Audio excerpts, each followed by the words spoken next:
भारतीय दंड संहिता 1860 का पूर्व इतिहास देखा जाए तो इससे पहले वारेन हेस्टिंग्स संहिता फौजदारी अदालतों की स्थापना और कानून व्यवस्था के बारे में व्यवस्था करती थी। कॉर्नवालिस संहिता भी आई है इससे पहले। 1834 में प्रथम विधि आयोग बनता है जिसके अध्यक्ष लॉर्ड मैकाले रहते हैं। लॉर्ड मैकाले द्वारा भारतीय दंड संहिता का प्रारूप तैयार किया जाता है 1860 में, जो वर्तमान में लागू संहिता है। यहाँ पर अपराध शब्द को समझना थोड़ा जरूरी हो जाता है। अपराध एक ऐसा कार्य है जो किसी व्यक्ति के विरोध में या समाज के विरोध में किया गया कार्य होता है, जिसके लिए राज्य दंड दिए जाने की बात करती है, उसको अपन अपराध बोल देते हैं। मुक्त अपराध के 4 आवश्यक तत्व होते हैं। मानव होना चाहिए, आपराधिक भावना होना चाहिए जिसे मेंस रिया बोलते हैं, कार्य या लोप होना चाहिए जिसे एक्ट्रेस रिया बोलते हैं, और क्षति होना चाहिए जैसा कि सेक्शन 44 बताती है, शारीरिक मानसिक ख्याति और संपत्ति संबंधी क्षति। भारतीय दंड संहिता में कुल 511 धाराएं हैं, 23 चैप्टर हैं। इसके अलावा 5A, 9A और 20A अतिरिक्त चैप्टर हैं। भारतीय दंड संहिता 1860 का अधिनियम है। 1860 का एक्ट नंबर 45 है। 6 अक्टूबर 1860 को लॉर्ड कैनिंग जो गवर्नर जनरल हुए, इसकी सहमति इनको मिली थी। भारत के लिए एक साधारण दंड संहिता का उपबंध करना इसका उद्देश्य है। भारतीय दंड संहिता का विस्तार संपूर्ण भारत पर है और यह 1 जनवरी 1862 से लागू है। सेक्शन 2 में भारत के भीतर किए गए अपराधों का दंड बताया गया है। सेक्शन 3 में भारत के परे किए गए किंतु उसके भीतर विधि के अनुसार विचारणीय अपराधों का दंड बताया गया है। सेक्शन 4 में राज्य क्षेत्रातीत अपराधों पर संहिता का विस्तार। सेक्शन 4 कुछ विधियों पर इस अधिनियम द्वारा प्रभाव न डाला जाना। चैप्टर 2 साधारण स्पष्टीकरण 6 से 52A तक है। सेक्शन 6 कहती है संहिता में की परिभाषाओं का अपवादों के अधीन समझा जाना। 7 एक बार स्पष्टीकृत पद का भाव। 8 लिंग, 9 वचन, 10 पुरुष स्त्री, 11 व्यक्ति, 12 में लोक। 13 1950 में निरसित हो चुकी है। 14 में सरकार का सेवक है। 15 एवं 16 1937 में निरसित हो चुकी है।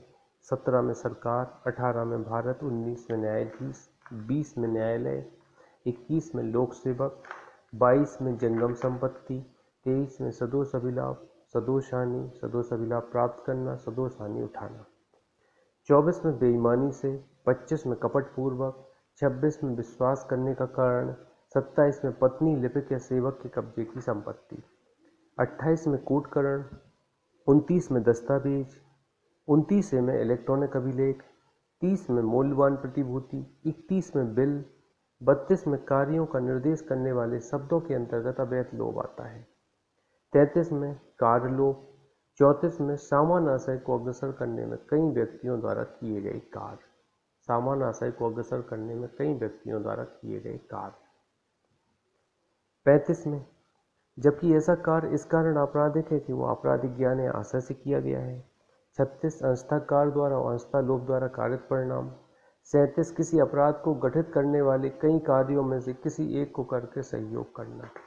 38 आपराधिक कार्य से संपृक्त व्यक्ति विभिन्न अपराधों के दोषी हो सकेंगे।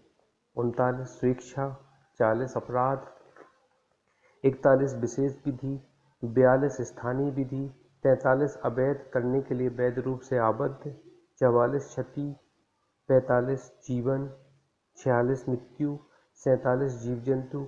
48 जलयान। 49 वर्ष मास। 50 धारा। 51 शपथ।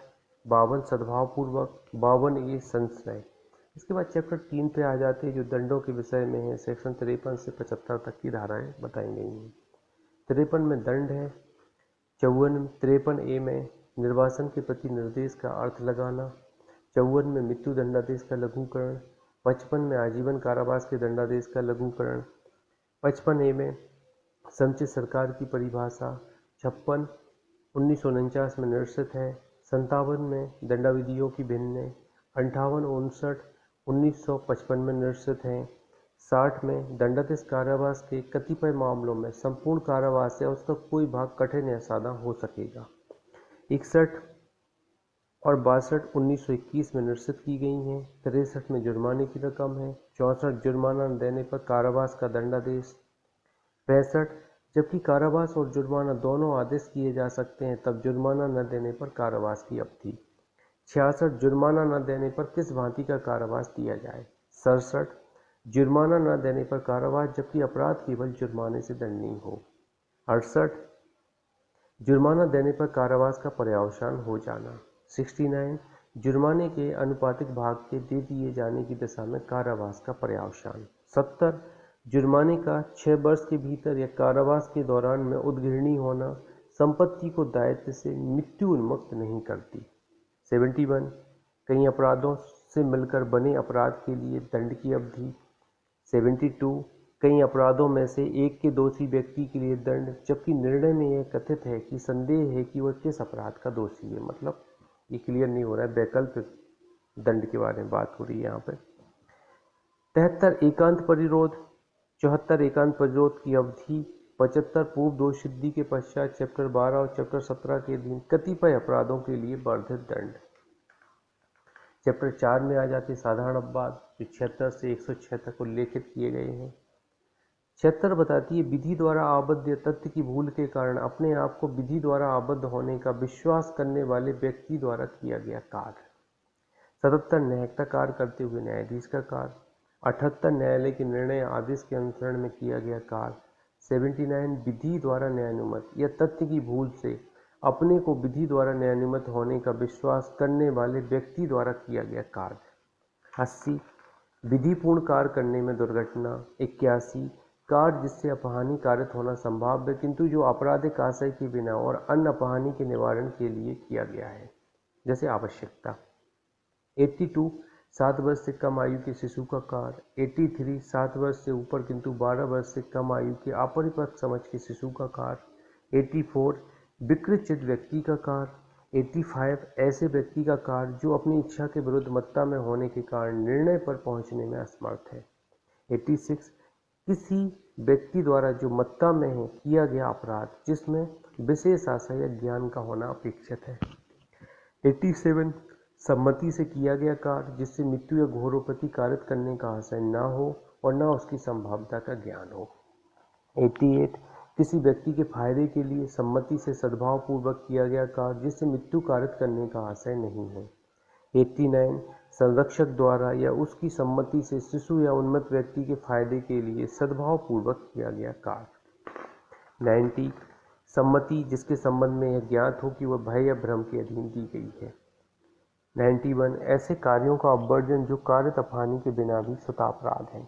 92 सम्मति के बिना किसी व्यक्ति के फायदे के लिए सद्भाव पूर्वक किया गया कार्य।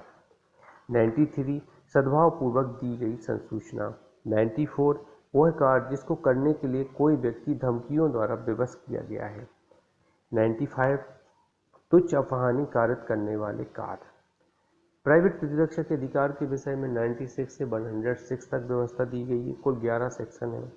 96 कहती है प्राइवेट प्रतिरक्षा में की गई बातें। 97 कहती है शरीर या संपत्ति की प्राइवेट प्रतिरक्षा का अधिकार। 98 कहती है ऐसे व्यक्तियों के कार्य के विरुद्ध प्राइवेट प्रतिरक्षा का अधिकार जो विकृत चित्त आदि हों। 99 कहती कार्य जिनके विरुद्ध प्राइवेट प्रतिरक्षा का कोई अधिकार नहीं है। 100 बोलती है शरीर की प्राइवेट प्रतिरक्षा का अधिकार का विस्तार मृत्यु कारित करने तक कब होता है। 101 बोलती है कब ऐसे अधिकार का विस्तार मृत्यु से भिन्न कोई अपहानि कारित करने तक का होता है। 102 कहती है शरीर की प्राइवेट प्रतिरक्षा के अधिकार का प्रारंभ और बना रहना। 103 कहती है कब संपत्ति की प्राइवेट प्रतिरक्षा के अधिकार का विस्तार मृत्यु कारित करने तक का होता है। 104 कहती है ऐसे अधिकार का विस्तार मृत्यु से भिन्न कोई अपहानि कारित करने तक का कब होता है। 105 कहती है संपत्ति की प्राइवेट प्रतिरक्षा के अधिकार का प्रारंभ और बना रहना। 106 कहती है घातक हमले के विरुद्ध प्राइवेट प्रतिरक्षा के अधिकार जबकि निर्दोष व्यक्ति को अपहानि होने की जोखिम है। तो यहाँ पे हम लोगों ने 1 से लेकर 106 तक की धाराएं पढ़ी। आपको एडीपीओ में फ़ायदा मिले इसके लिए आपको कम से कम इन धाराओं को 3 बार प्ले करके देखना है। सुनना है प्ले करके 3 बार अच्छे से, और समझने की कोशिश करना है, याद करने की कोशिश करना है, आपको फ़ायदा मिलेगा इसका। आज के लिए इतना ही। नेक्स्ट क्लास अगले लेक्चर में आगे की धाराओं पर बात होगी।